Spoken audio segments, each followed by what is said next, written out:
Good afternoon, everyone. Thanks for joining. I'm Jay Healey. I'm the director of the Cyber Statecraft Initiative here at the Atlantic Council. And this is the next in our series of Cyber Risk Wednesdays. We hold these every third Wednesday of the month to talk about different aspects of systemic cyber risk. In partnership with Zurich Insurance, we're doing a project to look at systemic cyber risk. We feel that when we talk about cyber risk, we tend to be looking at each organization as if it contained its own risk. We tend to think of cyber risk one organization at a time, ignoring the way it's interconnected globally, ignoring outsourced, ignoring counterparty and partner, upstream infrastructure, external shocks, disruptive technologies, and the like. We think this is very parallel to how we looked at financial risk prior to 2008. You'd look one bank at a time. How exposed are you to American mortgages? And we realized that the interconnections were at least as important as the risk profile of each individual bank. So we decided to have a regular series every third Wednesday to get people together that was interested in talking about cyber risk. Our last one was on the risks and resilience of the electrical sector. Our next one, which is going to be third Wednesday in February, which is February 12th. Third Wednesday in February, and we are hoping that is going to be on financial risk and resilience. So we'll be trying to get some of the leading lights there, like Phil Venables or Charles Blauner or Byron Colley or Errol Weiss or others to come and help us understand that, Brian Preddy from Treasury. Today, though, we feel like when we talk about electrical risk and resilience, finance risk and resilience. Those are interesting topics, but they're the obvious topics. They're the things that we consider actually kind of surface when we're thinking about the problem. And we wanted something for the professionals, the people that are that have been in the field longer, because we feel that when we're talking about risk and resilience, it's tough to know exactly what we're talking about because we don't know what we're measuring, and we haven't had good metrics for this. And this has been an ongoing problem for decades, that when someone say, well, how do you measure risk? We say, well, it's either wicked bad or it's wicked, wicked bad. And we haven't really gotten much farther than that for the past 20 years, it sometimes feels like.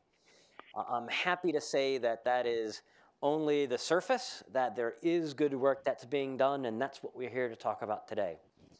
We're going to start with a conversation with Dan Geer, who is joining us by phone up in New England. I think he's dialing in from Harvard. Dan, can you hear us okay? I sure can. Perfect, thank you. So we'll be with you in one moment, Dan. You have the bios, so we're not going to spend a lot of time on introductions. But once we're done talking with Dan for a bit, we're going to go to the Wade, who's going to talk with Verizon. Has done fantastic work that many of you, I'm sure, are familiar with in the investigations report that Wade oversees, which can get into some of the really good technical stuff of what we're actually seeing and metrics and measurements on what they've actually been seeing. Fantastic work. Yurie Ito, JP Cert and AP Cert, both an interest in hearing from your perspective in what certs are up to, but also you've been doing work with OECD on coming up with statistics and trying to get the OECD countries to agree on what are the good metrics that we should follow. And then Kevin Sullivan from Microsoft. And I don't know if you're familiar with Kevin's work, but it's wonderful because it brings together the geek and the wonk. It brings together the facts that we can know on the technical level and bringing that together with social science statistics and things that we learn in poli-sci classes. And it's a lot of the work that you're going to see and that we're going to talk about are stuff that you're going to go, why didn't I think of that? And it seems obvious in retrospect, but it took leaders like those here and on the phone to really push forward and make a difference here, and we're happy to help them, give them a chance to talk about their work and their companies. But to kick off is Dan Geer. And many of you might be familiar with Dan's work. You'll know you have read Dan's work if you read it and you know you got smarter, but you still are that 5% confused because it's that damn smart. So Dan, you've been looking at this issue for a long time. I've got a couple of questions that I'm interested in. You had talked about how we need to start from a culture of fear to a culture of awareness and then a culture of measurement. And I love that process that you talk about there. So maybe can you give us a couple of minutes on how you see metrics and measurement? Sure. Happy to do so, and hello, everyone. Sorry I can't be there in person, but don't have that Star Trek transporter thing up and working yet. Everybody who has been at this for very long, anybody who comes in front of you and says, I've been working in security for 20 or 30 or whatever years, there's two things you should ask. One is, well, if you've been at it that long, why haven't you fixed it? And I don't have a good answer for that, so, sorry. And the other is, if you've been at it 20, 30, 40 years kind of thing, you obviously were not trained for it at the outset. You were trained for something else. And for what it is worth, and probably the reason that Jason wanted me here and so forth, was that, oddly enough, I was trained as a statistician. And in that regard, actually a biostatistician. So, of course, that colors how I look at things, and you should be aware of that. Word of statistics advice here, all data has bias. The question is, can you correct for it? Well, mine is that I tend somewhat naturally to think in terms of disease models in public health and those kinds of things. There's certainly a lot of other ways to think about it. If you're a civil engineer, why do buildings fall down? If you're a lawyer, how do I make policies that are actually enforceable? And how to enforce the policies that I think I have. There's a lot of kinds of prep.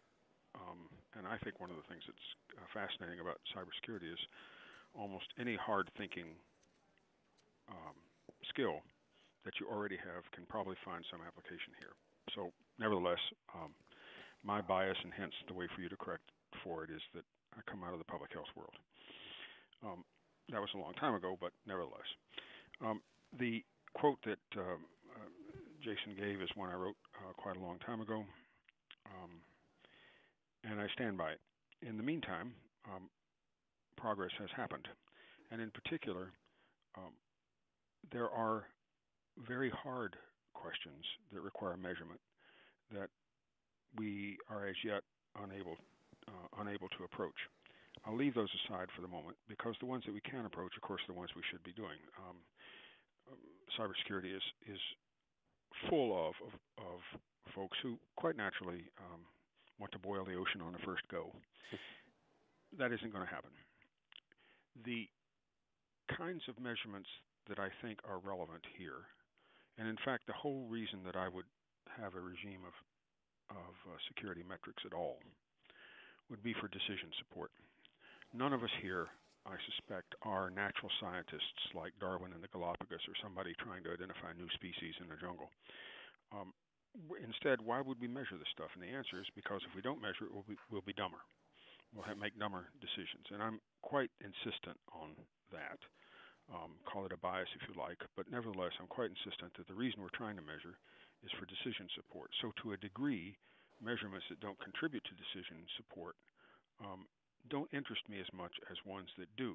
That makes them sometimes idiosyncratic. What is of interest in financial services might not be of interest in pharma. What's of interest in pharma might not be of interest in provision networks, etc. But that's fine. That's perfectly fine. What we do measure, again, I'll just be a statistician for a second. Whatever you measure, measure it as consistently as you can. In other words, make the instrument of your measurement be as disappear into the woodwork as much as possible. I will point out that if you are indeed interested in decision support, quite often an ordinal scale is good enough.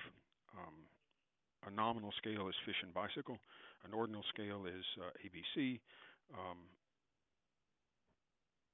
There are other scales, but let's just leave it there for the moment. an ordinal scale where you say which is bigger than what? Is this bigger than this, and that in turn is bigger than something else? That's often good enough for the first round of cybersecurity measurement, and sometimes good enough for a long time. One of the things that bedevils us in this field, and I'm sure everyone here is aware of it, if not regularly troubled by it, and that is that we don't have really good, stable definitions.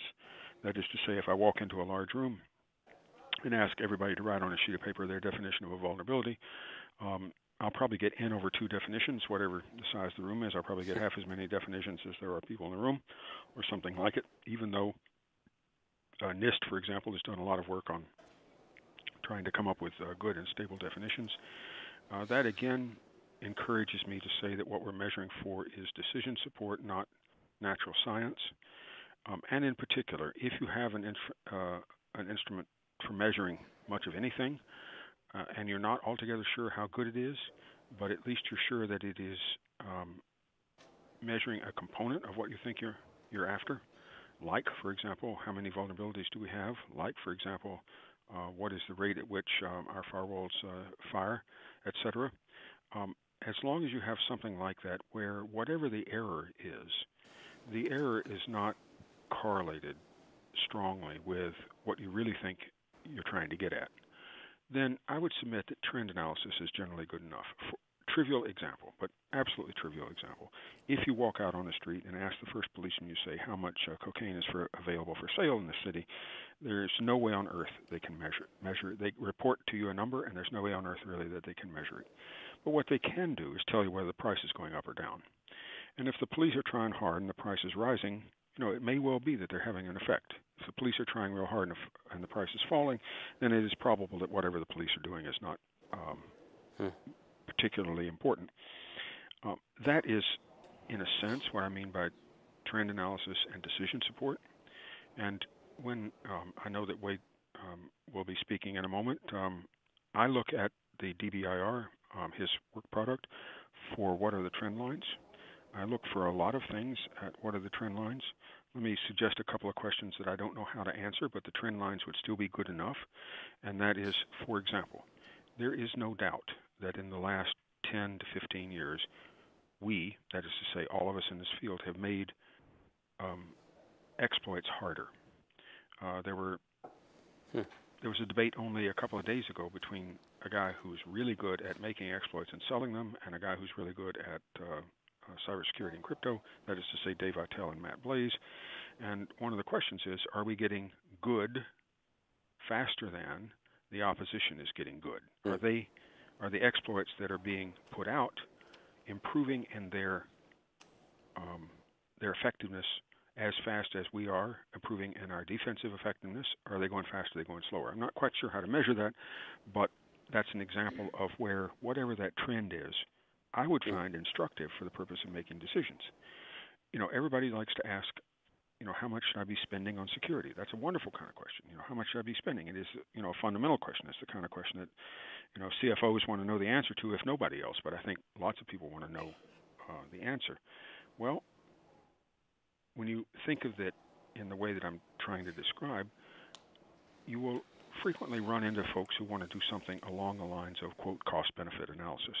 If we do this, we get this benefit. If we do that, we get another benefit. The problem with cost-benefit analysis is it requires you to calibrate the benefit in the same units as the cost, or vice versa. In other words, they have to be on a common scale so that you can say, I spent, let's say, $100 of cost, and I got $200 of benefit. Things are good. That's a kind of ratio that doesn't tell you what zero is, doesn't tell you what infinity is, but it does tell you, am I making an impact? On the other hand, there are certainly questions. I'll pick one from healthcare. What's a human life worth? That where doing a cost-benefit analysis is pretty miserable, because now you're going to argue about what's a human life worth more than anything else, more than mechanisms. You're going to argue about the value of end states. And cost benefit suffers from that. That's not new news, but it does. On the other hand, cost effectiveness, where you say, I'm going to spend $100, what's the best I can get for it? In other words, you take out of the equation, is the benefit worth the cost? And what you get instead is, I'm going, in other words, if is the benefit worth the cost, and therefore should I decide to expend the cost? Instead, you say, I'm going to expend the cost. What's the most I can get for it? And again, if you look in public health, which I'm not a practitioner of anymore, but if you look in that, what you find is something called quality-adjusted life years, which is to say that sometimes you actually do have choices between would I rather have 20 years in bed or 5 years walking around, and which would you rather have? And that idea that we're going to measure effectiveness on a scale that doesn't require an absolute, doesn't require a zero for the scale and doesn't require an infinity for scale, but we're just going to play in the middle where ratios somehow matter. That, I think, is the kind of thing that we would, generally speaking, be looking for. There are a lot of people doing observational work. Anybody, Netcraft, for example, anybody who's got a regular body of data they see and can describe to others in the aggregate what it is they're seeing is a good thing to do. I think that consultants in general, people who are in a position to know what's going on behind the curtain, so to speak, any time they get big enough, they ought to copy what Verizon does. Namely, if you have enough customers where you can say, if I pool the data, no individual customer is now identifiable, pool the data and report how it is going over time. That is not going to be, again, like discovering a new species in the Galapagos. Instead, it's going to tell you, is the trend going up or is it going down? Is the ratio of these things going up or going down? I mean, one of the things that was fun to look at a while ago was, for malware, how many mechanisms did it have to enter a computer? In other words, how many mechanisms did it have? Did it have one tool? Did it have two tools? Did it have 23 tools? Early on, everything had one tool. Later on, it got bigger and bigger and bigger. Then there came a stage at which the number of tools it had leveled out, but the percentage of the tools that were de novo versus the percentage of the tools that were, I know if it's been broken into by this other tool, they leave a back door, I'll just use the one that's already there. In other words, piggybacking on anybody else has been doing, that's very interesting. That is very interesting because it tells you something about our opponents. Our opponents, of course, do not have any desire to invest more than is necessary, any more than we do. They don't need to invest more than we do. And one of the things you might ask is the skill level represented by the tools that are currently in circulation, is that growing faster or slower than it used to? I mean, that's the kind of thing that's hard to assess, mind you, but it is a useful timeline measure. Let me give you a slightly different example. Stephen Jay Gould, who was a paleobiologist at Harvard, invented a phrase early in his career which stuck in the language of his field, and that is punctuated equilibrium. And the argument was that evolution does not occur as some steady rate. It is not a 8% upslope year in and year out. Rather, it's long periods of nothing followed by short periods of rapid change, followed by long periods of nothing, followed by short periods of rapid change. Roughly speaking, when a useful mutation occurs, everybody else has either got to copy it or they got to die. And that idea of punctuated equilibrium, I think, applies to us. And in fact, I'll demonstrate that. And again, this is measurement kind of demonstration. I suspect all of us owe our career to the fact that, was it in Windows 3.1? I forget exactly when, but when Microsoft introduced a TCP/IP stack into Windows, that was an excellent thing to do. We should all be grateful that they did it. As it happens, it was introduced into a system that was designed for a single owner operator on a private network at most. All well and good. I'm not arguing with them in any way about that. It was something that had to happen, and it sure beat the other alternatives for networking that were available at the time. Nevertheless, if you go to the CERT, back when the CERT, as in Carnegie Mellon, was the only place that you could report break-ins to, the CERT was keeping a log of all the break-ins that were reported to it. If you look at their timeline, which they've since stopped doing, by the way, but if you look at their timeline, what you see is a spike in the second derivative of the rate of reports of invasions. Why? Because the appearance of a TCP stack created an acceleration, much like lighting the solid fuel on the space shuttle. You don't feel anything at first, and you say, is that all there is? But pretty soon you're pinned to your seat, and away you go. And you don't turn it off. Second punctuated equilibrium punctuator like that is, there was a period, I think it's as much as 6 years ago now, maybe just 5, and I don't have a way to measure it directly, but I can say this. What it was there came a point at which we had actually made exploit too hard to do as a hobby.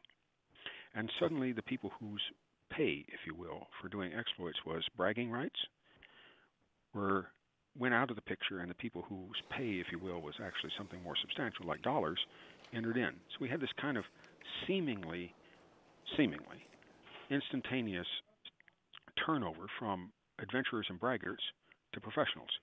Why do I know that? And the answer is I know that because if you're a braggart and you discover something, the shelf life is such that you have to demonstrate it in public so you can get the bragging rights while they're still yours before someone else invents it. On the other hand, if you're a professional, you discover something, you don't share. And so the percentage of attacks that were, in some sense, zero-day, that were unexpected, began to rise. And why? Because we had gotten good enough that the amateurs who announce went away, and they were replaced by professionals who don't. We're in the middle of, I think we're in the middle of one now. It's always hard, of course, to see the knee of a curve when you're in it. But I think we're in one now, and that is where the general purpose computer that we're used to thinking of as a computer, or at least people my age are used to thinking of as a computer, sort of is likely to go away as a consumer durable. And when that happens, the question is, well, where is the data? And the answer is, well, largely not on the smartphone, largely somewhere else. And so there's some sort of equilibrium punctuation there, where heretofore, how do you protect your data? And that is perimeter control around where the data is. And you man the perimeter, and it is your wall, and it is your data that's inside your wall, et cetera. We're going to change the model there. And we're going to change the model in a way that's not stoppable. I'm not here to argue against progress. If I can for a second be political, the great conceit of conservatives is that they can stop progress. The great conceit of liberals is that they can manage it. Both are false. We're going to see what happens, I guess, is the way to put it. Yeah. But And I would Dan? like to find measurements. Yeah. No, go ahead. And I just get a question in a sec. Go ahead and finish the point. Yeah, I'd just like to find measurements that allow me to see things like that. When is a change that has long-term implications? In the meantime, if you can measure something, measure it. Whatever it is, measure it. If you find a better way to measure it, run both of them side by side for a while so that you can calibrate the new one against the old one and you don't eat your actuarial tail. And Jason, I'll let you interrupt. Sure, go ahead. Well, so it's probably been about 10 years since you put your slides online on measuring security, which you've got to recommend. If you're interested in this topic, Google Geer measuring security. It's 400 slides of everything that you'd want to know about this. And it's a textbook on how to do this. And when I first read those, I said, oh, well, this is great. We've solved this. You know, there's all these great stats. There's all these different things that we can borrow from epidemiology, from finance, from decision modeling and support, the finance. But I sometimes feel like we're not any farther along. There's a great example when the Morris worm hit in 1988. Cliff Stoll estimated that it cost anywhere between $100,000 and $10 million was the cost of that cybercrime. 2 orders of magnitude. And when we see estimates of cybercrime today, you still see it seems about 2 orders of magnitude. How come you think we're not farther along? Is it just our problem as risk managers or as computer security professionals that we're not using the tools at our disposal? Is it too much of this is just unmeasurable, or do we just suck at it? A great deal of it's unmeasurable. Again, I'm sort of stealing Wade's thunder here, but one of the things that they found is that the majority of data thefts, for example, are discovered by third parties, not the victim. Mm-hmm. Why is that possible? If you steal my car, it's not like I won't notice. And the answer is because if you steal my data, I still have it. Why is there bad stuff embedded in good software? And the answer is that the bad software still passes the acceptance tests just like the good software. It just has extra features you didn't know were there. Part of it, in other words, is that kind of complexity.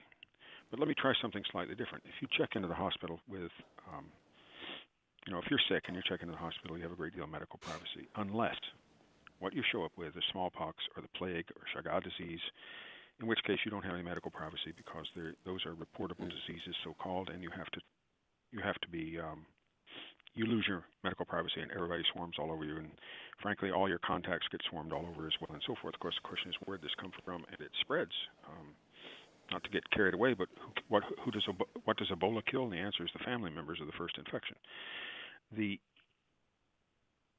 Here's a question for the group in some sense.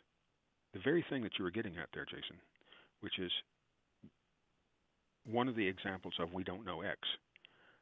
I don't know how I feel about this, and I've thought about it a lot, and I can take either side of the debate.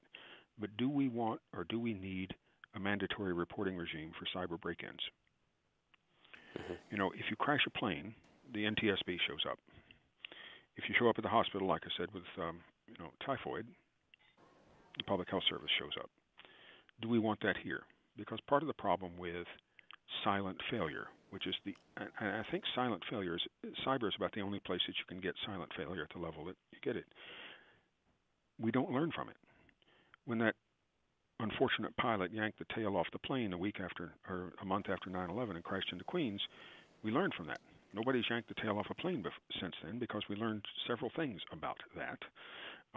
And the forensics involved was important. I think the issue here is that we're having a hard time learning from experience, and part of that is indeed measurement.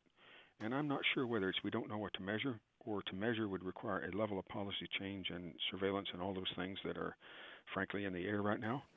But we're having a hard time learning from experience. I just don't know what else to say about that. Yeah, and you've quoted other sources, Jaquity, that talks about a good security metric, the characteristics of a good security metric. It has to be consistently measured, cheap to gather, especially automatability, has a unit of measures like dollars, expressed as a number rather than as adjective, and relevant to decision making. Yeah, that's Andy Jaquith, and his book is still good. Yep. I've got nothing to argue with there. Those are great characteristics. They're almost meta-metrics on metrics themselves, you know. Right. So I really like that. I would submit that perfection, you know, the usual argument that do not let the perfect be the enemy of the good. If you have a way to measure something that is arguably relevant, I would suggest that you do it, particularly if it has the characteristics that you just described. And well, again, speaking as a statistician, you get the data, you can always throw it away. And so we're going to turn to Wade in one sec, but there's one last point, and that was what you were talking about, the mandatory reporting, and I think we'll work that into the conversation here. But it really strikes me because I've done work with consulting for DoD and other parts of the government, and they love the public health. They want to know about the public health model and how that might apply to cyber. And by that, they love talking about cyber hygiene or other concepts.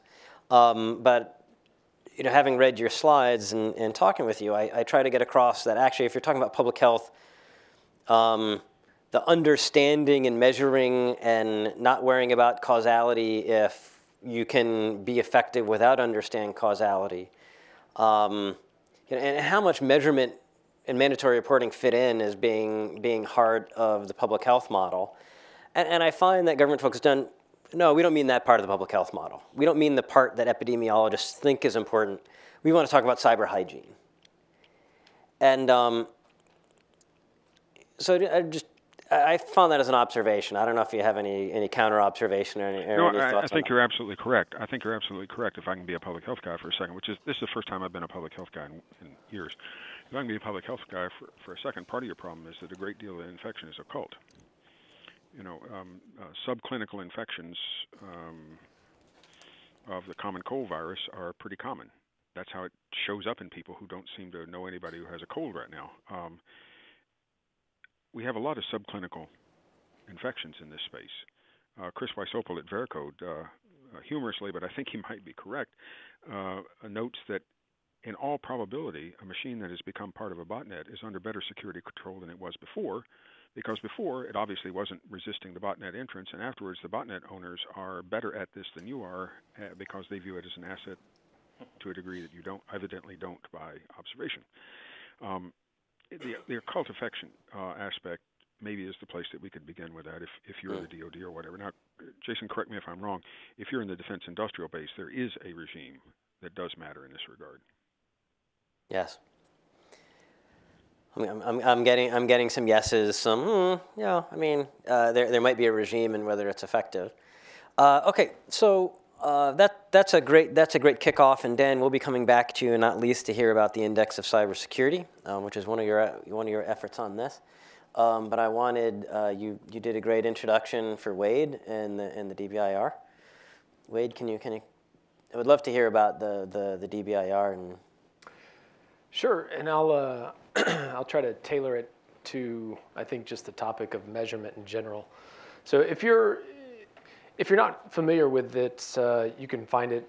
Just Google Verizon or Bing or whatever, Verizon and Data Breach Investigations Report. And in a nutshell, we take forensic investigations and figure out who did it and how they did it and how systems were affected and how much data was lost and what kind of data was lost and how victims responded and how quickly they responded and all of those things. And we take data points, hundreds of data points on each case, each incident, and we compile those and share them every year. And over the last several years, the first 2 years we did it, it was just Verizon's forensic practice, incidents that we responded to. And over the last several years, we've started collaborating with other organizations around the world. So the first partner we had was the Secret Service, and they do investigations from a law enforcement perspective, and sometimes we support them at the forensic angle, but so do other forensic providers. So they provided their case log, and we started working with some of the other global law enforcement agencies, global CSIRTs as well. And in the latest version of the report, which we republished last April, it was 18, I think, organizations in total from around the world, and that included, again, law enforcement agencies, forensic providers, global in-country CSIRTs, and a few other service providers in addition to Verizon, like Deloitte does forensics as well, and they contributed to the report. I think that's important to get people that kind of compete to.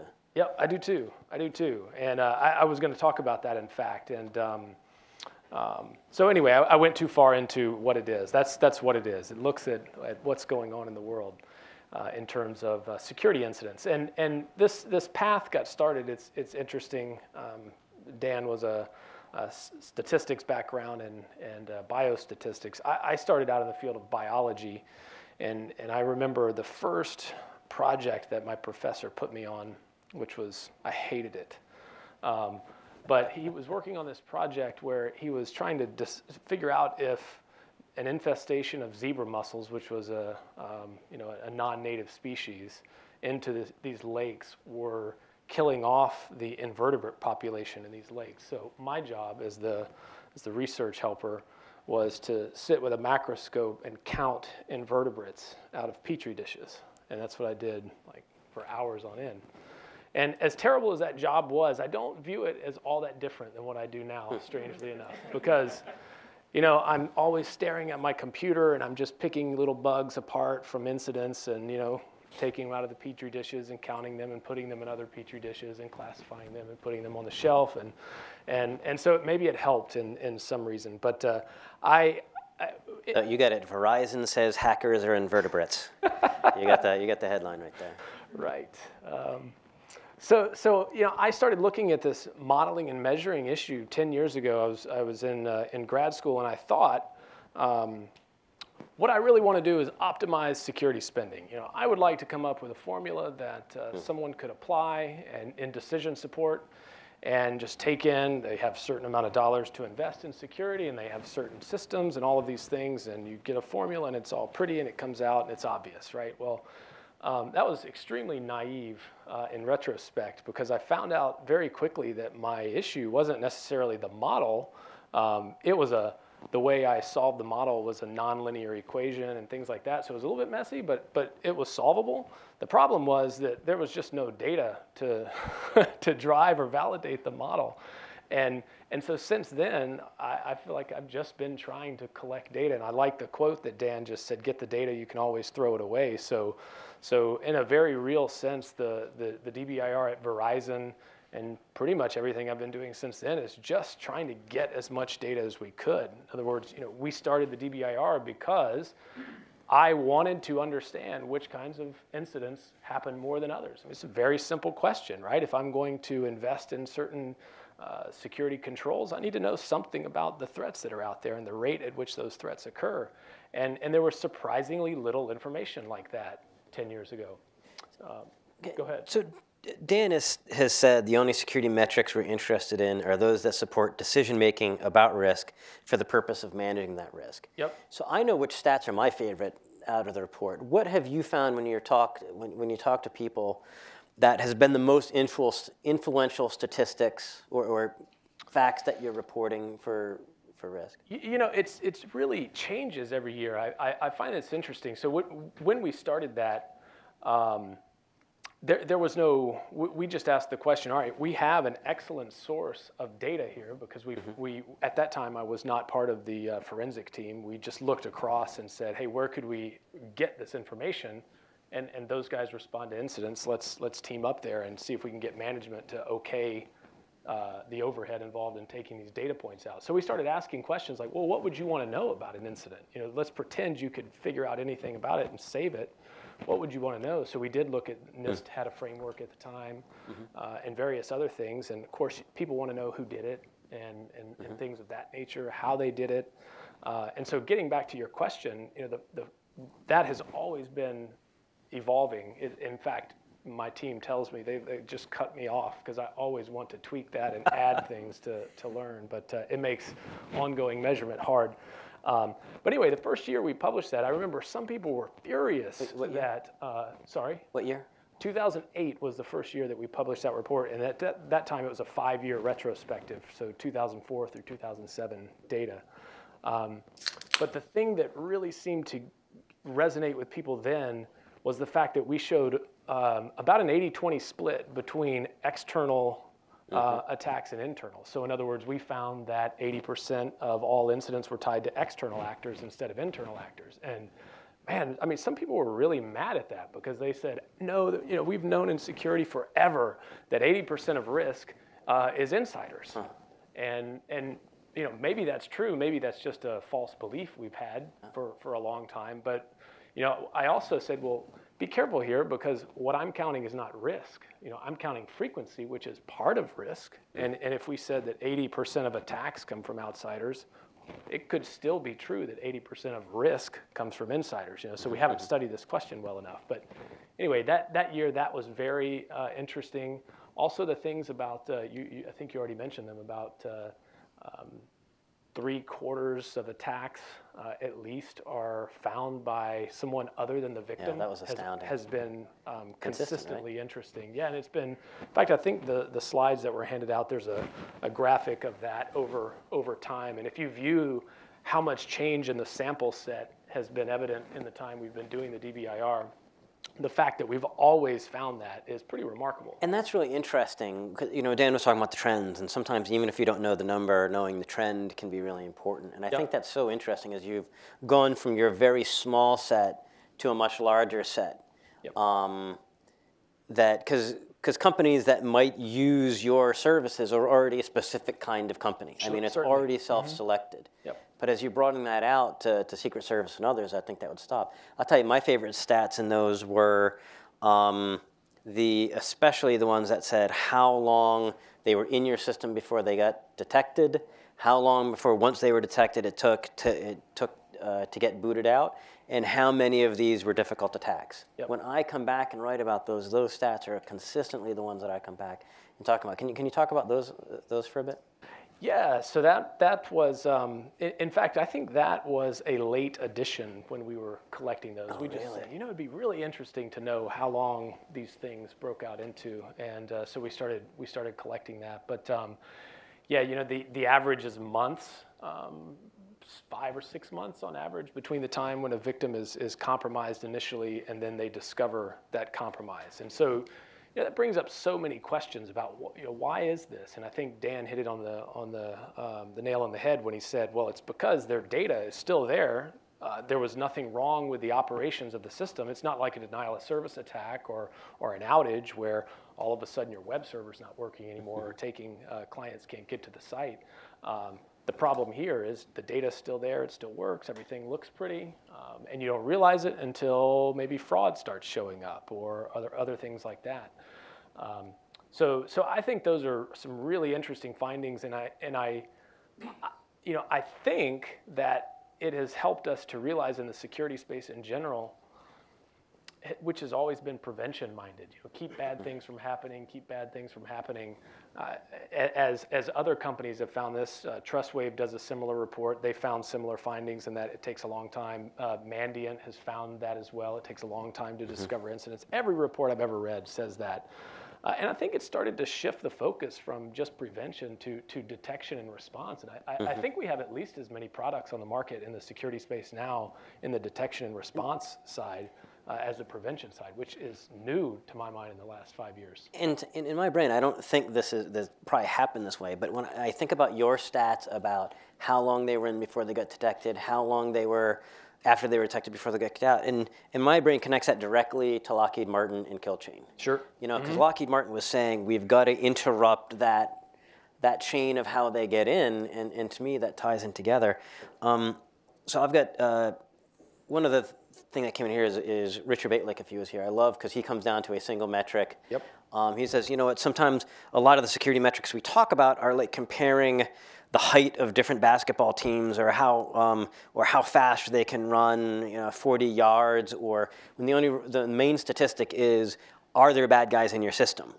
So when it comes to the mandatory reporting, he's thinking what boards, what we ought to require boards is not to see how good their firewalls are and if they've got a strong password policy, but go to look if there are intruders in the system. I mean, that's one obvious metric that can actually tell you. So what's next? What's next for 2014, and then we'll go to Yurie. So in 2014, we've put a lot of effort into continuing to expand the number of partners that are contributing, because I'm very thankful that Verizon has let us continue to do this, and so we have 18 contributors in the last report, and I think we're going to have over 40 this next time. So and the base of contributors is getting really interesting. We've got C-certs from every major region. Like we've had no Latin America contributors to this point in time, but we've got 2 in this upcoming year. And we've got a phenomenal number of other security service providers, which I think is fascinating in its own right when you start thinking about, hey, we're comfortable enough in information sharing, and enough companies desire this kind of thing that we can actually do this. So, FireEye and McAfee, Akamai, ThreatGrid, and Kaspersky are all contributing to. So you've got like you've got a standard format for everyone to talk about these things, right? Not everybody has a standard format, but we are kind of post-retrofitting a standard format as best as we can. So, yeah, that is a topic on its own. But okay, great. Yeah, and that's what's coming. And the different measurements that we're trying to do. There's a couple things in there. Maybe we can talk about it later. But we're trying to get past just counting. Here are the bad things that have happened, to really starting to do some more statistical analysis and clustering and things like that. Like for instance, a finding that we realized a few months ago is that when you look at organizations and their threat profile, if you really break it down, a financial service organization that's an investment bank, they have a closer threat profile to a telecommunications company than to a consumer bank. So the investment bank and the consumer bank are more different than an investment bank and a telecommunications company. And stuff like that, I think we're just starting to scratch the surface. Oh, that sounds fascinating. I look forward to that. Thanks. Well, you talked about having the regional C-certs, and so let's turn to regional C-certs. Yurie, we heard a lot from Dan and Wade, and so I think both from OECD and from... Sure. Good afternoon. My name is Yurie. I'm working for Japan's National CERT Team's JP CERT, and I'm also a chair of the Asia Pacific Regional CERT group, which is called AP CERT. We started looking at this challenge with actually OECD and In-Q-Tel, which is the policy group. It's a little different motivation and the background. We started to focusing on this measurement, so I would like to introduce quickly about our background and motivation. So last couple of years, it's actually becoming really hard, difficult for the national CERT or maybe global security operations or global companies to share information about threats and risk conditions, really because most of the security operations, especially in the national level, is too much focusing on the national security, national competition, defense, and intelligence. So it's really getting hard to collaborate or share information. Now, to avoid that, we really have to focus, and especially in the Asia-Pacific region, we focus on how to collaborate to improving the environment itself. Not instead of pointing each other who's conducting attacks and who possesses the risks and taking side on everything. That's not going to help for the collaboration internationally. So long story short, we are focusing on clean up malware and cooperate in removing botnets. That's our focus as a regional collaboration in CERT.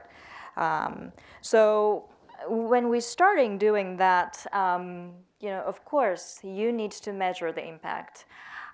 We're cleaning up those environments. We're try to improve the environment. Are we really reducing the risk by cleaning up the botnet? By cleaning it up and removing the botnets. So going further, we are trying to measure the prevalence of the malware and the success of remediation approaches. Can I jump in there? Because this just reminds me so much of what Dan kicked us off with, is the metrics that we most care about are those that support risk management and decision support. And I think one of the reasons why we're so bad at metrics sometimes is that we don't set what is our goal? What is it we're actually trying to accomplish? Because we just say, oh, well, we're going to do computer security, and we don't support that to measurable goals. Right. And this is really important that you guys did. We said we're going to get rid of malware. We want to reduce malware and botnets. And so, of course, the metrics that come out of that are obvious and measurable. Right. Yes. As we do as any country does a new cybersecurity strategy, I think that's really important. Yes. Because if you don't have goals that can be measured, you're not going to be able to do this. Right. That's brilliant. Thank you. And by having that, actually, it's raising the transparency of the sources of the risks. So, we can have an agreement, where is the source of the risks, and then how we can invest to lowering those risks. So it's really giving a good It's one of those things that you say, well, that's kind of obvious when you look back at it, but I haven't heard such a big grouping that's done this. Well, we're starting. right. There's a lot of challenges, so we need all the experts' help. Now, so we start taking a look at this. One of the things, of course, we all now know is we're missing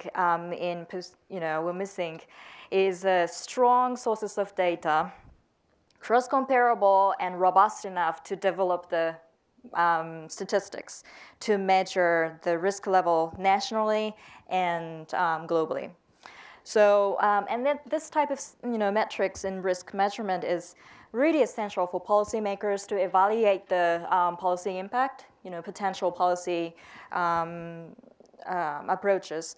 But at the same time, as you mentioned, Dan mentioned, the decision making for operations, it's really important to prioritize where is that, significant threat, and we can manage our limited resources to, start looking at, which threat we need to really work on quick. So, that helps for the policies, and that helps for the CERT. And really, we can work together, not just driven by fear, but driven by the fact, data-driven, fact-driven decision-making and approach. So, and then, more importantly, more probably significantly, this type of metrics can probably serve as a common language between policy and technical, operation. I think that Kevin is going to talk a lot about it. I sometimes play as a liaison role between operations and policy, and we talk very different language. We see the threat very differently. So metrics can be a great tool to create agreement around the sources of the risks and how to invest lowering those risks. Now, So OECD and start looking at this challenge again. And then we quickly realized that we can learn a lot from the, again, Don, you mentioned, but we also realized that we can learn a lot from how the public healthcare organization working internationally together to respond global level of risks to the health and underlying environmental conditions. So we're trying to learn the approach we can learn. I mean, they have WHO and CDC type of model. We trying to learn the approach, how they gather data and use layers of those metrics to drive policy and international collaboration. So that's really the background. OECD took a look at the CERT as like a CDC position.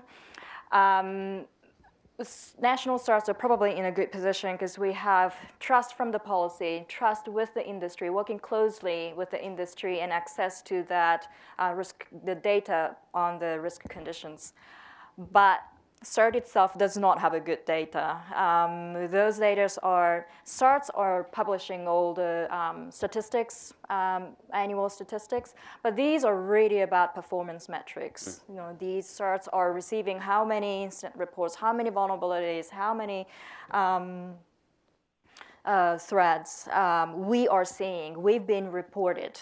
So this is not really indicator of the risks. So we're going to have to work with the actual industry players that looking at the sources, looking at the threat environment, and develop the mechanism to collect those data and with the help of the OECD institutions, how to make it robust enough to be, we can do this cross-comparable. So that's a challenge, and that's what we are started. Now, are you finding, so you've got this very specific goal of malware and botnet. Mm-hmm. Are you finding those to be relatively easily measurable? I mean, it seems to me in my brain that you can actually count things. Mm-hmm. You can count the things like the invertebrates that Wade talked about. Is that the case, or is it actually more difficult than that? There are many organizations who's counting the infected number of the PCs. Mm-hmm. And then CERTs are receiving those data from those global source data, including Microsoft, including security operations. And our job is to remediate that, disinfect machines, working with ISPs to clean up. So we know there is a data sources. We know there's a global security operations looking at and measuring that. But the data is not static. Yeah. It's changing, and so there's some challenges how to make the statistics. I would love to hear from Microsoft how you have those like a heat map type of global map. So would probably good to hear from hey, I'll take that. And so we're going to listen to Kevin for a bit, then we're going to go back to Dan Geer to hear about the index of cybersecurity, and then we'll start taking the questions. So. Yeah, I think it's been a great discussion so far. In addition to some of the characteristics we've already talked about for metrics, I guess I start to think of a couple of motivations that I hear when my team is thinking about this, excuse me, or when we're talking with customers. A big one we've talked about already is kind of how am I doing today? Where do I compare? A lot of people want to know that. We could debate the usefulness of that. There's certainly an aspect of what are the things I need to be thinking about going into the future? What can I look out for and watch, and how is that likely going to affect my cybersecurity posture? And then the other area we've talked quite a bit about is, what are those activities, whether they're operational or policy-based, that are demonstrably effective, and how do we start to measure those? And I think this also ties into a bit of a larger discussion that has been starting to unravel around capacity building. As organizations or nations are building capacity around cybersecurity, I think they want to answer those questions. They're not creating something that's just static for today's issues. And this is really where it becomes interesting to my team. We get asked these questions quite often. So we started a couple of years ago a line of research to try to answer some of these questions. One of the things we quickly realized is it was no longer sufficient to just look at the technical measures. We wanted to figure out how do we get beyond some of the usual advice about patching, firewalls, antivirus. But interestingly, our research does start with one of those technical measures. So for the last 8 years now, Microsoft has produced the Security Intelligence Report, and that's kind of our worldwide view of what we see in terms of vulnerabilities, exploits, and specifically infection trends, malware infection trends around the world.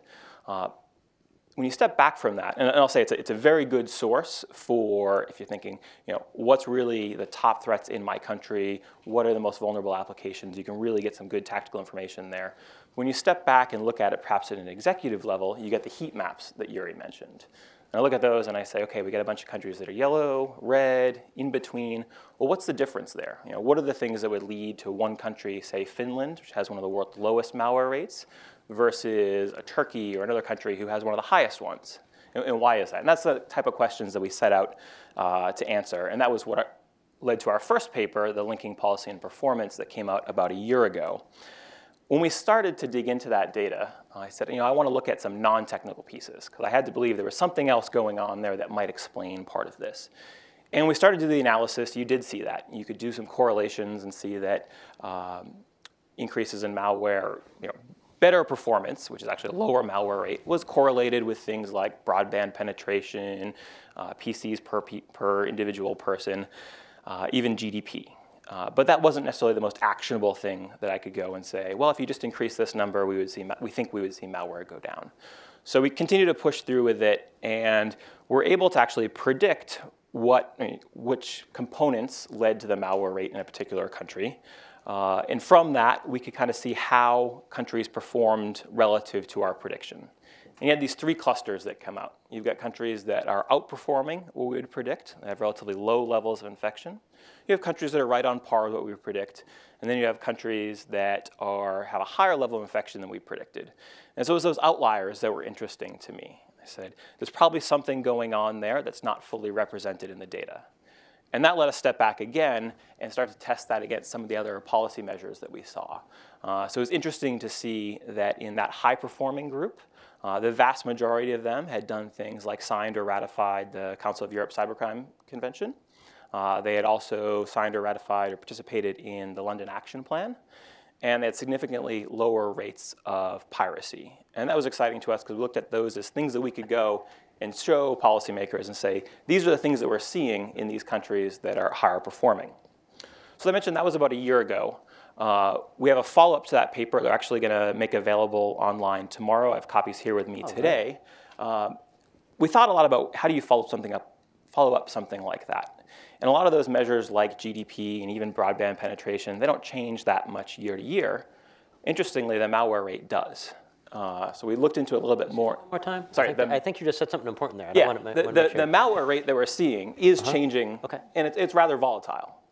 And specifically, when we looked at the years 2011 to 2012, we saw a rate trending down as Microsoft was measuring it in the Security Intelligence Report, but not evenly. So we again said, well, why are some countries going down and others still going up? And I want to make sure we leave plenty of time for questions, but the one really interesting thing that came out in that data, in the analysis, was if you look at the top performing countries, the things that are indicative of them continuing to trend down, things that we would expect like institutional stability, economic development, regulatory quality. If we look at those who had the higher rates of malware infection, we saw something very different.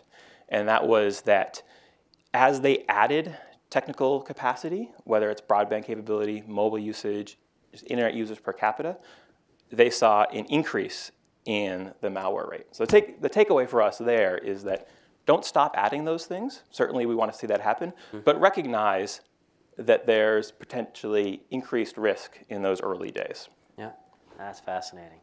And especially, you can start with, by having good data, it not only allows you to ask good questions, but helps you to discover new questions as you see the trends that come out. I mean, that malware trends you saw going down, but not evenly, we could hold an hour-and-a-half event just exploring that as a topic. That's really fascinating. Yeah, that was one of those ones that sounds cliche. It's one of those big data type problems. You kind of have to sit and swim in the data and see what comes to you. You don't necessarily know what questions to ask up front.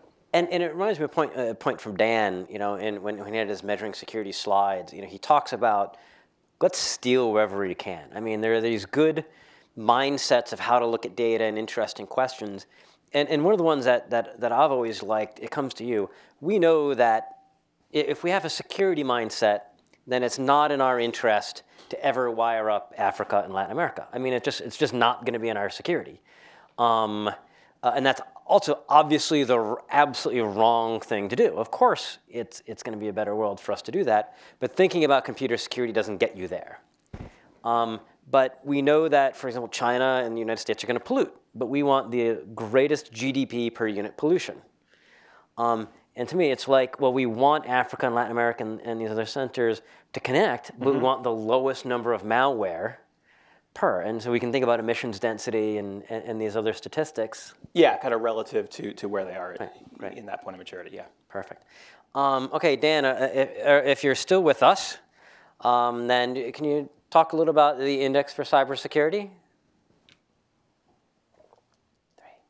2, 1. Dan, if you're with us, you might be on mute. No, I'm not on mute, but this is we have a new. I'm using a phone system. I'm not, shall we say, up to date with. I got it now. Yeah. No, I kind of love the old days when you could understand phone. You know, you didn't could understand phones. Okay. Yeah. Do you have a couple minutes on Index for Cybersecurity, and then we'll start taking questions for everybody. Sure. And did you distribute something in that regard? We did distribute something in that regard. Yes. Okay. The annual 2013 annual report.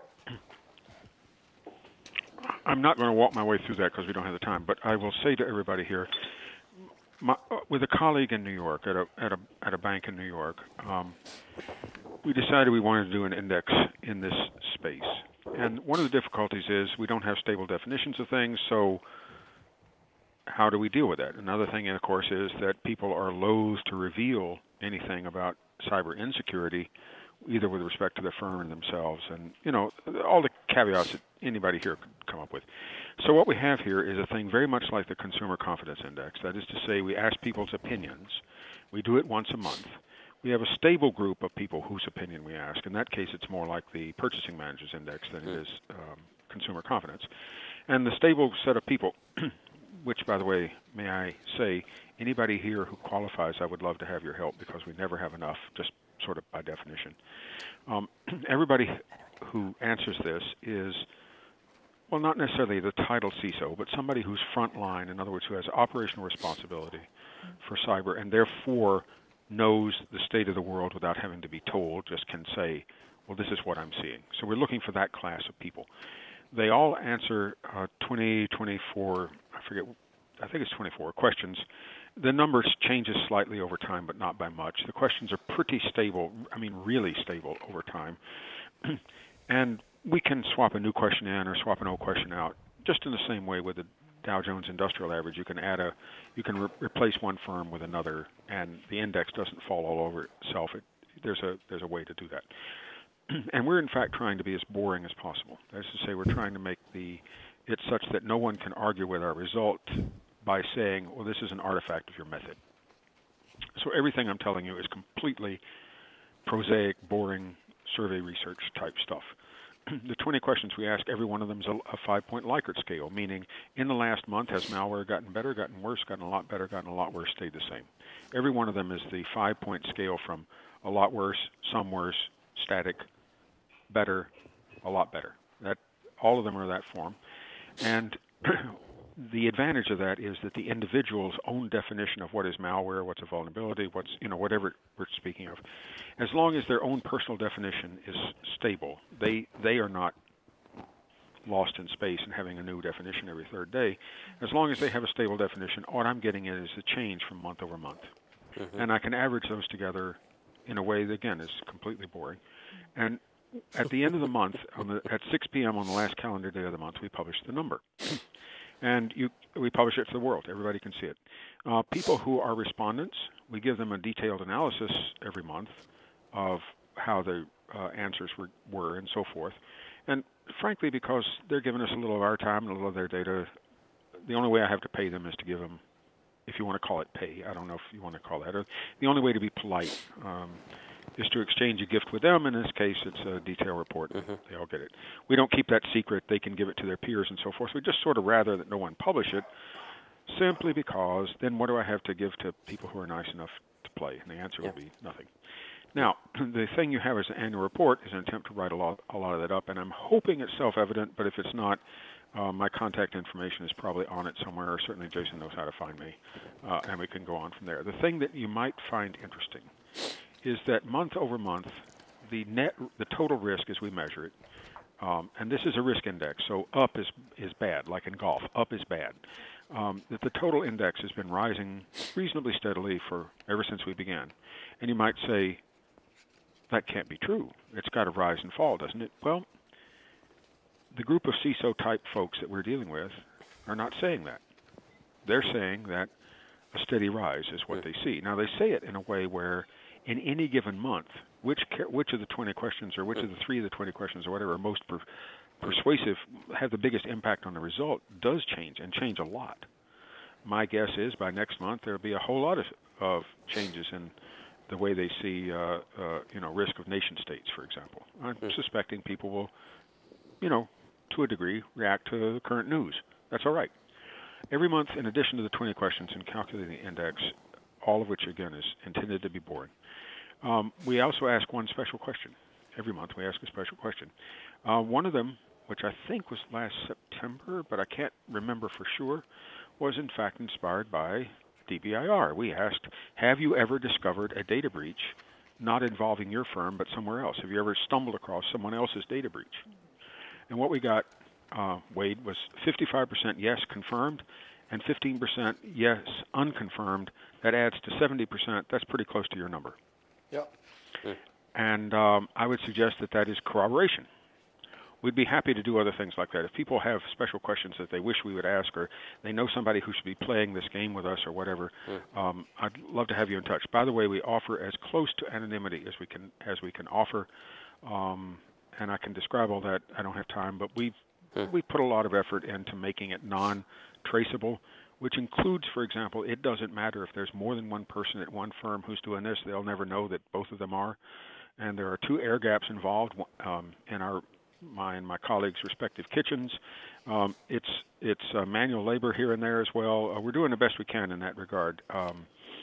If you attach a bug to my forehead, I suppose that this will all fail. But we're doing pretty good in that regard. And so folks who worry about revealing anything, no, all we want is your opinion. We want it once a month, and we cannot tell who answered what, and we can't tell whether. All we can tell is whether someone hasn't answered for 3 months in a row, because then we'll ask, you still want to play? But other than that, I'd be interested in feedback, and we don't have time right now. But you've got something in your hand that you can stare at and then yell about later. Great. Yeah, I've got questions on it, but I'm much more interested in hearing the questions of the audience.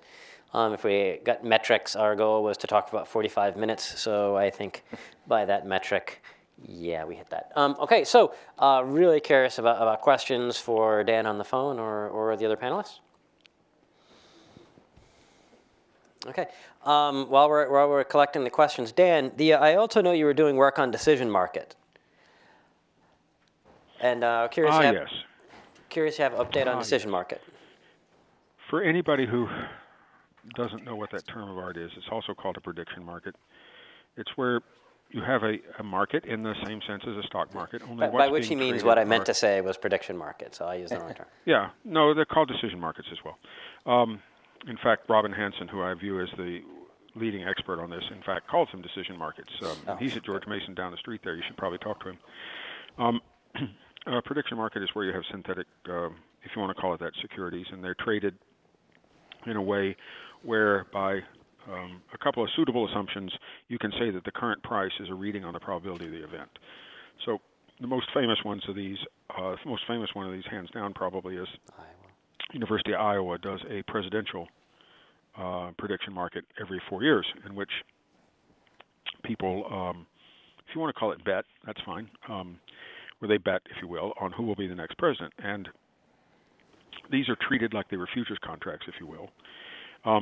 These typically have a defined endpoint. It would be something like what can I think of as a sort of a good neutral example? In calendar 2013, Cisco will have to issue 3 critical emergency patches. You know, that would be the kind of thing.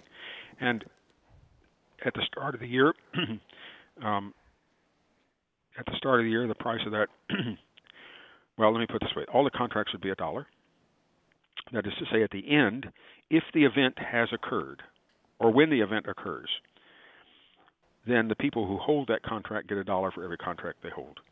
If the event does not occur by the end of the year, then the house, if you want to call it that, gets it. So at any given point, if you're saying, well, I think that's worth 80 cents, it's like saying that I have an 80% guess. That my estimate of the probability of this happening is 80%. Now, you might say, well, what good does that do for you? And the answer is, well, if you believe markets and rational decision-making and all of that, a large pool of people who are trading anonymously and making a market for whether it's a security in the ordinary sense or a security in this sense, in principle has the same characteristics. And so a decision market, a prediction market in this regard would be, I think, a very useful thing to have. Now, I have tried mightily to get one going. I have 3 times, honestly, had what I thought was a handshake agreement on funding and have it not happen. I don't really want to get into that. Why it didn't happen, it has nothing to do with me. It has to do with, frankly, a certain kind of temerity of the people who are deciding whether to fund it or not. Now you might say, why does this need to be funding? Why can't you just do it with funny money, you know, with bragging rights chips or something? And you can. But the academic literature says that if you're using real money, you get better answers. You get answers that are both tighter with respect to narrower variance and more accurate. And I want that. I want real money answers. So if you're going to do real money, what do you have to do? And the problem here is the American Commodity Futures Trading Act and Commission get in the way here. Iowa gets away with it because they have a dispensation from the Pope, so to speak. They have they were given a no action letter that says, we know what you're doing and we're not going to do anything. But for anybody else to do it is a bit of a difficulty. And the CFTC recently had in-trade shut down. It had bonked a binary shut down and so forth on the grounds that those are investments. Well, in fact, if you're using your own money, there you are. The reason I was looking for funding, and anybody here who wants to help, please be in touch. The reason I was looking for funding, if you give the player the money, if Jason's going to be, for example, a player here, suppose I give him $500, and he can then play $500 in the market, and there'll be 30 contracts to choose from and so forth.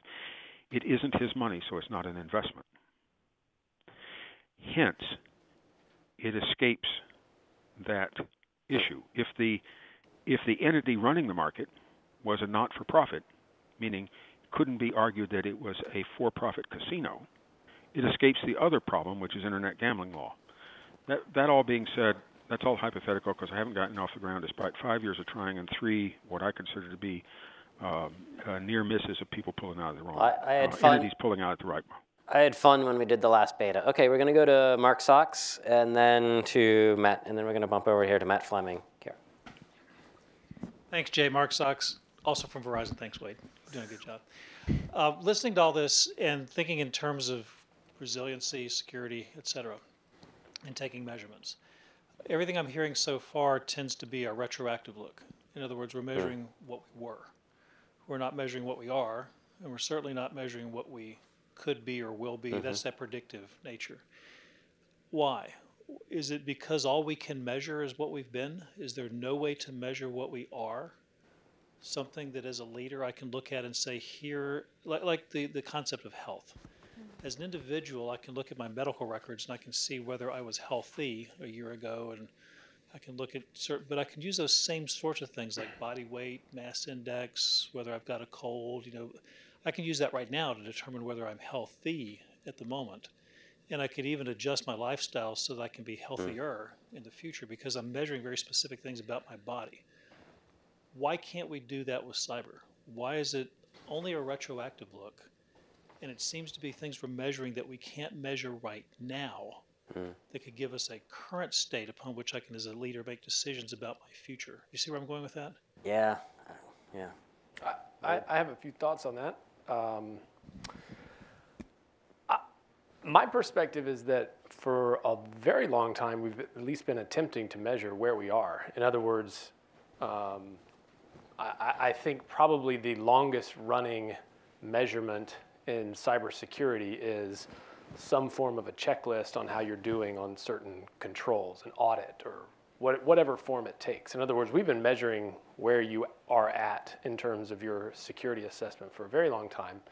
And how are you faring in terms of incidents and all of those kinds of things. We've been doing that for a while, but I don't think as long as the other one. So, and I think one of the issues is that if we take time to look back and see, well, what has happened in the recent past, I think we can do a better job assessing where we are now instead of the 150 questions of an audit where everybody gets the same question. We start tailoring questions to certain issues that we know to be true in the past and therefore can assume they're true in the. So our assessment of now gets better. And also if we compile enough data about the past, we start to see trends, and I think we can start making that prediction jump as well. So I think it's kind of all tied together. And the environments are so instrumented, you'd think this would be possible. You know, one of my, this is a different kind of example, but when one of the most places where having data and experience let us be forward-looking was back with DoD CERT. And it was probably 1999, getting ready for Christmas of 1999. And I think I was talking to Reggie or Sean. And I saw in the stats from DoD CERT that they saw this big decrease in December into January from DoD CERT. And I was curious about it. And they said, oh, we always see a dip because college students don't have the bandwidth at the university. They go home for the holidays and they stop hacking.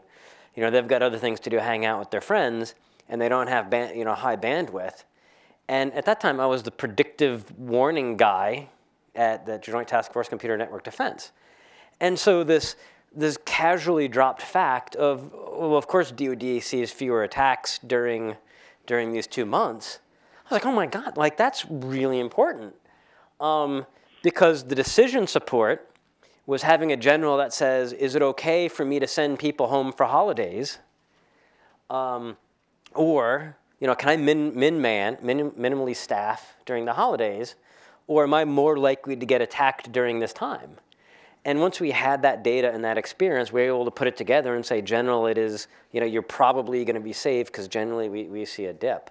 And I know that's not where you were going with that, but understanding the trend helped us to look forward. Atlantic Council, right now. The enterprise systems that support the Atlantic Council right now, are they secure? Are they resilient? They are secure because we've got all sorts of duct tape on them. How do you? Yeah, okay. So you're wearing lots of Band-Aids. You got a face mask on in the human thing. But you see what I'm getting at? Yeah. Can you make an assertion of the current, right now, 2:30 in the afternoon, state of affairs of the Atlantic Council, and what would you measure to make that assertion? Right. That's where I'm coming from. How do you do that? Right. That's the challenge, right? Yeah, and it. Dan gave 5 questions. How secure am I? Am I better off this year than last year? Am I spending the right amount of money? How do I compare to my peers? And what risk transfer options do I have? Mm-hmm. And I think those are really great questions that you're getting at. And different organizations are certainly going to fit in with different places and their ability to answer any of those. Can I respond to Marcus for a second? Yeah. This is Dan. Marcus, what do you think of, for example, static analysis of software? And I say that, what do you think of it in the sense of is that a the people who do that very much want that to be a predictor. Right. Hi, Dan. Good to hear from you. There's been a lot of thinking and work over the years too about state, like any machine that's currently running, what state is it in? States of transition introduce insecurity. States of stability tend to be more secure. So that static analysis of software could introduce, at least if you know where you are in program execution, where are you in the current state of the running of that thing? Can you predict states of instability, for example, by doing that static analysis, knowing that software is not the whole thing running at once. The program instruction pointer is actually going through it and executing lines of code. Can you predict at some point when I hit this line of code, I'm going to be less secure than when I was before I executed that line of code? Can I take protective measures as I enter that piece of software and then come out on the other side of it? So absolutely, I think there's value in it, but we don't think that way. I'm not aware of anybody that's designing security with that kind of mindset. Well, you should take something offline with me that I can't do here, and I don't mean that as a secret handshake. It's just there's something I should talk to you about. But what I do think that there's a question, sir, and that is, suppose for the moment we are getting better, left, right, and sideways. Is the attack surface getting bigger faster than we're getting better? Very likely. Absolutely likely. Yeah, that's the sense, and I know there's been some work done on this, Right. you know, on the improvement of attack surface. And every new line, that I know from reading Dan's work, but you know, each new line of code, every new feature is, you know, increases attack surface. And actually, I've got one last question for you, Mark. Sorry. Do you know has NSTAC been doing anything on that? I mean, has NSTAC been looking at any of these kinds of issues? Okay, I'm getting a no. Okay, so I'm going to go 1 and then 2, and Matt, I'm gonna keep you warm. Figuratively. Okay, hi, Daniela Magana with Covenant Security Solutions. And the question I had, and I think you touched on it very briefly, was how much of the metrics include non-technical controls? Because in a lot of the work that we do as a company, we tend to find that the big issue is the goal. Do we really understand our organization? Do we understand how information moves? What's critical, what's not critical? And without having that understanding, it's very hard to assess where your risk is. So I just wanted to kind of get the opinion of where is that going to fit into the larger picture of coming up with global metrics. Thank you. Yeah, I mean, for our perspective, we started with a very wide search for potential non-technical metrics that could inform our research. Started with about 80, narrowed that down to 30 or so, and kind of stepped it down from there. But I think you're right that you need to take it not just to the inputs, but what are the outputs and how are you tracking those?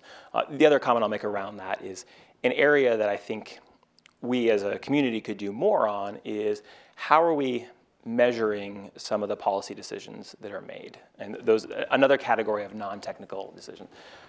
We had a very small set that we could apply worldwide, and it was binary. Did they do it or not? And I think that's an area where we can start to build that list up, and then we'll know a little bit more about what's effective and what's not. Yeah. The one of the great stats that I saw when we were at Goldman Sachs, because we were going to the bosses, and we had this very difficult decision of cutting off webmail.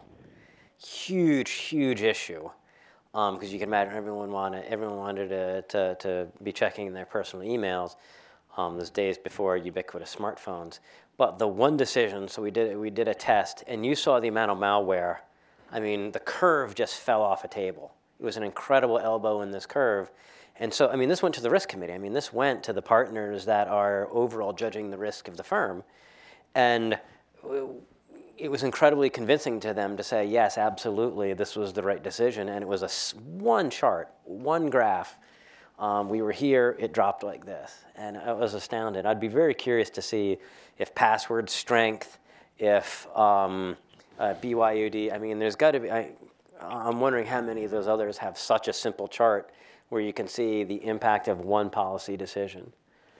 Yeah, it's an interesting tie back to that question as well. What are the other downstream effects of that? Have you moved employees on other systems? Right.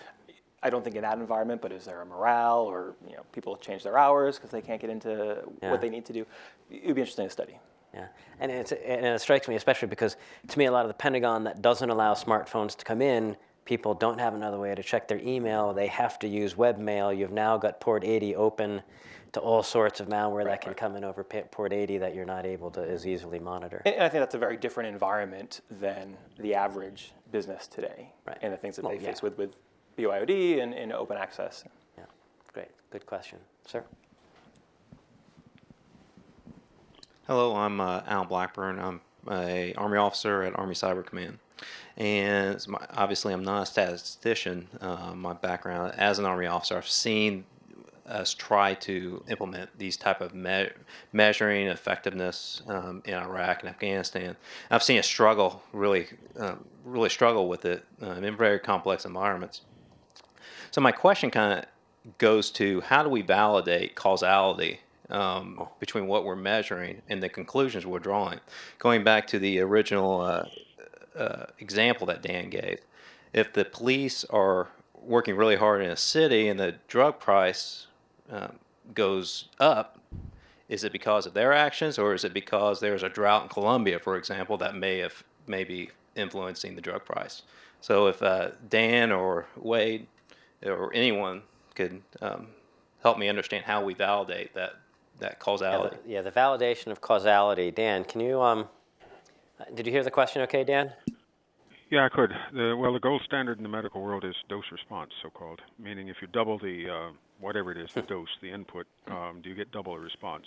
So if you can show proportionality, like with the police example, you double the number of officers on the street doing X. If the price changes, if you double it again, it changes again. Now you've got something. So in a way, you've got to perform an experiment. I think causality requires experimentation. I could be wrong, but I think causality is going to require experimentation. Now, mind you, sometimes they're natural experiments. You know, I mean, not to be morbid, but the FAA crash investigators, they don't cause crashes. They treat them as natural experiments. That's the best I can offer. Wade, did you have?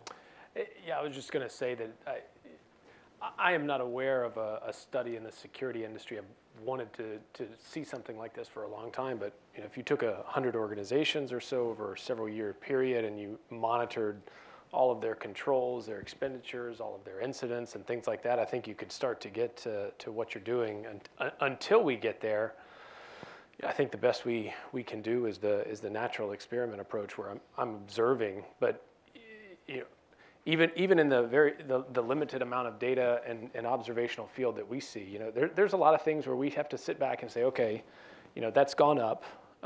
Let's see if we can figure out why. It looks like it means something, but maybe it doesn't. Maybe it's just because we have a new partner giving us data this year and it's absolutely meaningless. Maybe it's just because you know, there's so many things there, and every now and then, you know, we can put pieces together where I think we get something. Like Dan was mentioning some trends. When you start looking at how the criminal movement has sort of switched from the amateur brag kind of thing to criminal, you really can see changes that, okay, now I see the way that malware is being created and distributed changes along those same trajectories. You know, I think you can kind of say, well, there's probably some causality going there, but it's a really interesting question and one we need to look at. In the end, Wade, do you remember when, was it Gerhard Eschelbeck at Qualys did some stuff like this? I think so. Yep. Do you I can't remember his rules, but he came up with a bunch of rules about, you know, if you have this input, you get a half the output kind of proportionality constant. I mean, in a way, causality we're not going to get, but we might maybe get proportionality constants, which are pretty good. Yep. No, I remember what you're talking about, but I don't remember what those rules were.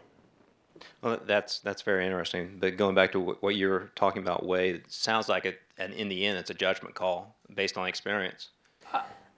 Hopefully we can get a little better than a judgment call, but I think you're right, and I think part of our problem is there's just not enough. I don't think we've done a good enough job yet collecting enough data where we can really figure that out. And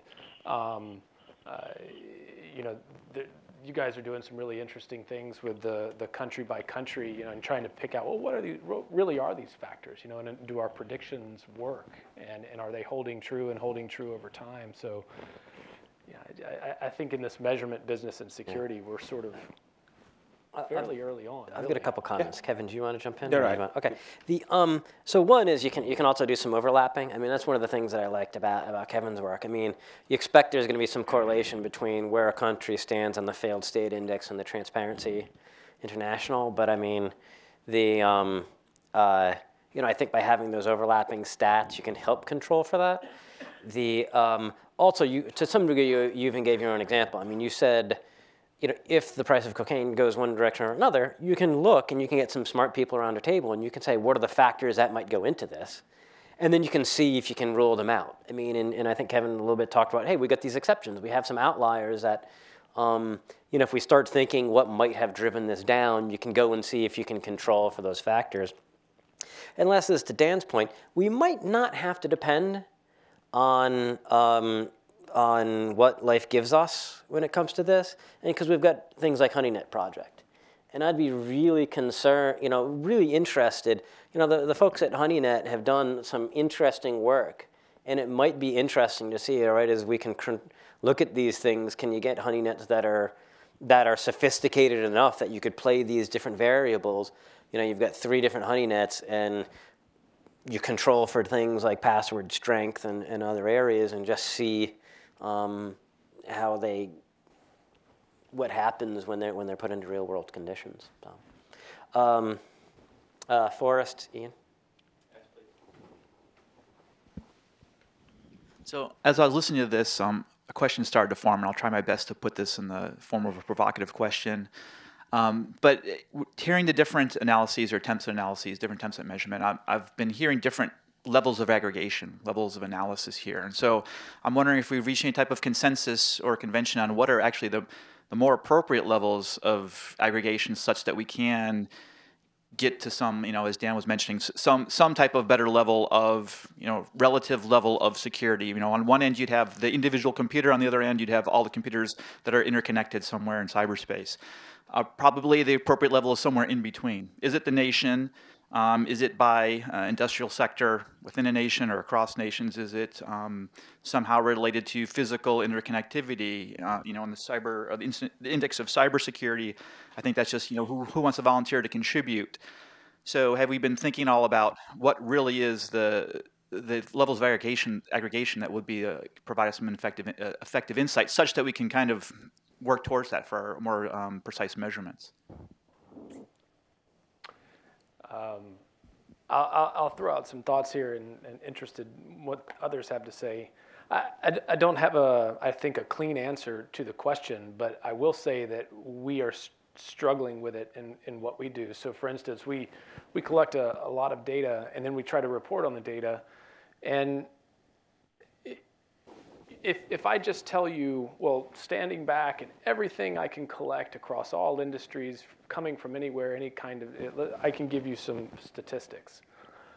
But then if I start to compare industry by industry, and I think there's a chart, it may be the second to last, third chart in there. It takes 8 different incident patterns, we call them, denial of service, point of sale intrusion, and things like that, and then industries across the bottom.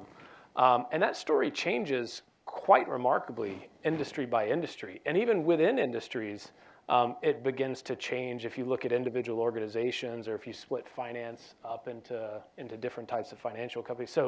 So like I said, I don't have a clean answer, but I can tell you that the level of aggregation really does matter, because you can come away with very different interpretations depending on at what level you're looking at. And very different sort of marching orders, if you will. Okay, when I look at it at a high level, here's how I need to fix things. Well, if I look at just at it, layer down, it's kind of a different tact. And I think some might be to the goals that we're aiming to get at. Kevin, did you? Yeah, I mean, we struggle with the same thing. Obviously, looking at it, the national level, that maps well to the other indicators that we can look at. But most nations are not homogeneous in that way. And I think if we had the ability to zoom in even further, we'd see some other differences. The same is likely true of a lot of organizations. If you look at different parts of a company, public-facing, internal, I think we'd see difference there. So maybe we start to your point, it's the goals, right? If you're trying to tie to national development indicators, then of course countries make sense. If you're trying to tie to a control set, then it's probably within a CIO's purview, or however we break that up. So I'm curious so when OECD looks at this, I mean, are the stats in the process you've been going through looking at the level of country? Are you looking at the level of internet? Are you looking at the level of individual companies? Right now, it is focusing on the national level. And there's a lot of data, a lot of metrics, but again, it is, sometimes for Microsoft case, it's a product biased data. For the national cert, is a constituency reported bias data. It is the client's bias data. So we need to put all together, and that's great. That's the challenge. Perfectly. Like Dan started. It's okay having a bias as long as you understand the bias. That's great. I'm going to go to Matt for a second, then get the question from Ian, because I know Matt. So I know you've done some work for Department of Homeland Security and looking at stats, and I want to give you a chance to kind of talk about what you've done here. Sure. So thanks, Jay. So my name is Matt Fleming, and I'm a fellow at a a think tank that works for DHS. It's the Homeland Security Studies and Analysis Institute, which is a mouthful. And first of all, thanks. This has been a great session. And, a little plug. These are all great sessions, so it's great that you guys are doing this stuff. But so I've spent a reasonable amount of time thinking about measuring information sharing, and I think some folks in this room have helped peer reviewed, and I'm grateful for all that. But a couple of things that came up today I thought were really fascinating and sort of obviously music to my ears. But one is that the word purpose or goal was just used, and it's been used a couple times. And I think sometimes we sort of lose the plot with metrics, and we all love the word metrics in the same sense that people love information sharing, but they sometimes forget, well, why? What are we trying to measure? Why do we need to measure it? And there's some great, there's a great article out there. A guy named Bob Bean at Harvard talks about 7 or 8 different reasons for measuring performance. But I think sometimes we lose that, and therefore we just end up measuring things because we can, not necessarily because we perhaps want to improve a process, or rather we want to just celebrate small victories or large victories. And I think, to riff off something that Dan said earlier, there was when he was talking about trends and understanding trends, we often dismiss metrics that measure silly things like the number of pieces of paper we used or pencils sharpened. But if over time there's a trend in, we used to sharpen 100 pencils a year, and all of a sudden we don't sharpen any more pencils anymore, it certainly makes you think, why did that trend change? And so in information sharing, that's one of the things that we can think about is lots of folks are sharing, logging onto some sharing website, and all of a sudden they stop doing it. Well, why, right? And so I think those trends, even though they're not necessarily, sexy, did we reach cyber nirvana? Just studying some of these trends on really readily available and measurable things can help us understand if we're achieving a particular goal. And then just really quickly to the Army Cybercom comment, I'd be happy to talk offline, but I've done some thinking about how do we interpret metrics on information sharing with this very problem of causality. And Steve Levitt, who many know is the author of Freakonomics with Stephen Dubner, in his pure academic work, he's an economist at the University of Chicago, and Levitt and many others in the field have done a lot of work on how do we interpret the goodness or not of criminal justice interventions, for example. So, if we have more police on the streets, we may see more crime, but if we have more police on the streets, hopefully we're going to see less crime as well because we're stopping more crime. And so Steve, I can talk to whoever's interested, but Levitt and various others have thought a lot about interesting statistical techniques to sort of untangle that. And I've done some work on information relating to that, information sharing. Perfect. And that report's available online on that one's coming. There is one out that's been out for a little while on metrics for information sharing. But yeah, great. And I want to jump in because we've been in our work with global aggregations of cyber risk. Again, we've been working with Zurich Insurance on this, and it's really struck us because the more we've been talking with people that look at cyber insurance, we've been talking about these big systemic cyber risks and these things that are built in the system and these big picture interconnections. And we found the closer people were to cyber insurance itself, the more they wanted to talk about data breaches. And to a large degree, we think that's because data breaches are so measurable. You have 100,000, or if you're Target, you've got 40 million or 70 million or 100 million, or there's some number you can associate some value with those. $2 or $260 per record, or the like, and it's easy to associate numbers with. It's easier to understand that risk. It's easier to transfer that risk. And so we think, Dan talked about silent failure and mandatory reporting. The more that we can track towards getting better numbers on the rest of this, the better that we can risk manage it, the better we can risk transfer it. Ian. Ian Wallace from the Brookings Institution. I haven't done a great deal of thinking about this. This is a question of genuine ignorance. But it is one that's been alluded to as we've gone through.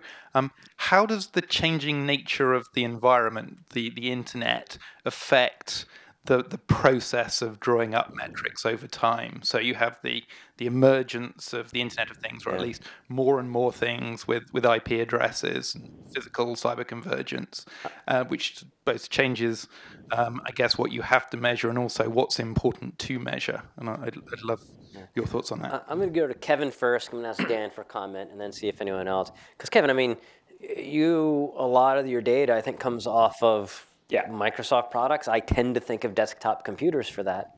Hugely. In the short background there is we're getting data from 600 million plus PCs, Windows devices that are getting malware cleaned off of them on a monthly basis as part of the patching process. And both valid as well as pirated. Anybody who we're giving patches to.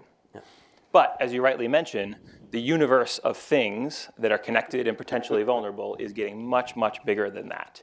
And we don't have that instrumentation there. So I think, like Yurie made this point earlier, we need to find a way to properly bring together those data sets and figure out how do we match them up. Mm-hmm. Yeah. Anything? So just a few examples on some things we've done over the past few years, just kind of in the lifetime of when we've been looking at data breaches. Cloud came up and a lot of concerns about security in the cloud. So we added a few metrics trying to get at, we used to track, well, what kind of asset was compromised? Was it a server or was it a desktop? Well, then when people started asking about the cloud, we added, well, who manages that device? Where is it located? Is it located in an external environment or so we've added things like that with the BYOD thing as well. We started talking about, well, who owns the device? Now, is it a corporate-owned device or is it a personally owned device? Maybe a partner-owned device. I've heard a lot of questions now about Internet of Things. I don't know that we necessarily have any metrics that we're tracking on that, but we'll start to think, well, how do we change our metrics and really figure out if this is an issue or becoming an issue? Dan, any thoughts? I was at an event last week where Dave Clark, as in, if the name rings any bell, Clark Riedensalzer, the original end-to-end principal folks and so forth, and if that doesn't, you can ignore it. But an internet, if you want to call it that, founder, was talking about what defines an internet. And he said, if you define the internet as a set of protocols that permit communication between parties that didn't have previous relationships, then we actually have we have two internets now, and we will probably have more. The two internets are the ones that, in ordinary vernacular conversation, you'd think of as the internet, just what we all think of. The other one is in his viewpoint, voice over IP is a second network. Has a different set of protocols, has a different set of people in charge, has a different model of connectivity, has a blah blah blah. Everything's different. That's a second model. I suggested if the Internet of Things is to progress and not be a hazard, maybe it's another model. I could well argue that it'd be great to connect all the world's SCADA devices to things, so long as you can't route to them from the arbitrary, botnet-infected PC in your grandmother's front room. Maybe it is routability that is the issue, in which case, what is the metrics that we might use to decide whether or not something should be segmented? Obviously, the Internet is about to be segmented one way or another. Is that an issue? Should I, if I run a large company, should I be derouting China? I mean, I'm not making fun here. I'm just, should I be doing that? The whole question of naming and of routing and of what to do about content inspection, whether you demand it or whether you forbid it, all those things, in a sense, could have measures associated with them. And since this is the moment of maximum change, maybe this is the time to bring it up. And so I don't know quite what the answer is. But we could well look back and say, why didn't we think of that then, talking about today? Which is, if we are going to have, the ITU and not ICANN in charge of naming, that is something. And what should we have about that? I mean, is there a number of unique addresses per member of the population at large, a useful metric? In which case, the United States wins hands down. I mean, MIT and Xerox and so forth all have a Class A address all by themselves. I don't know. Proportionality when you can't measure two things, sometimes you can measure a proportionality between them, and maybe that's the answer. Is the attack space getting bigger faster than we're getting better? If I had the proportionality constant, I sort of would be okay with that, and so forth. And for me, if anybody here can be clever, some proportionality constants would be mighty timely. And a lot of this to to conclude out, I really, out of the stats that we talked about here, I really like Yurie. You know, you see different people that are looking at it different ways. You know, we have data, we look at what's important. We have data, we want to explain it, and we look for interesting metrics. And I like, for a lot of the organizations that's here, you know, hey, we have a goal. What is it that we actually want to accomplish, and then find the metrics that are going to help us support that. My goal is to get defense the advantage uphill, and the attackers have the harder job, which flips things around. So I'm going to come out of this and start. Well, go ahead, Dan. Jason, I would like to suggest that we don't have, and it would be swell to get, margin of safety calculations like our civil engineering friends have. Yeah. Margin of safety. Yeah. You know, how much more weight can the building stand than we're ever expecting to see in it, et cetera? Or how much wind load? You know, could we get a margin of safety here? Yeah, and I also thinking about it, because I tend to like environmental models also, is things like emissions density, carrying capacity. I mean, how many predators can you have in a system, you know, relative to how much prey there is? And so I like a lot of the stats that we've been hearing here, because that's my goal. That's the end state that I want. And so as we all go off, some of you are going to go back to government, some of you are going to go back to your companies. Think about, you know, what is it the goals that your boss wants or that you want in that end state. We've heard lots of not just wisdom here, but actual practical facts and things that you can come and touch. So I'd recommend the work that the panelists here are putting together. For Yurie, Wade, Kevin, for Dan, the Index of Cybersecurity. If you want to learn more, again, check out Dan Geer's Measuring Security. Just Google or Bing that, and it'll give up lots of great examples and things that you can apply. Our next event is going to be on the 20th of February, and we do want to thank Zurich Insurance for their work on global aggregations of cyber risk that make this all possible. Thank you very much. Oh, I'm sorry, one last. We are the Cyber Statecraft Initiative, and you can't have cyber statecraft without cyber statesmen and women, and so we have one of our cyber statesman mugs for all of our panelists, and we'll be giving one to each of you. So thank you very much. Please, a round of applause for Dan, Wade, Yurie, and Kevin.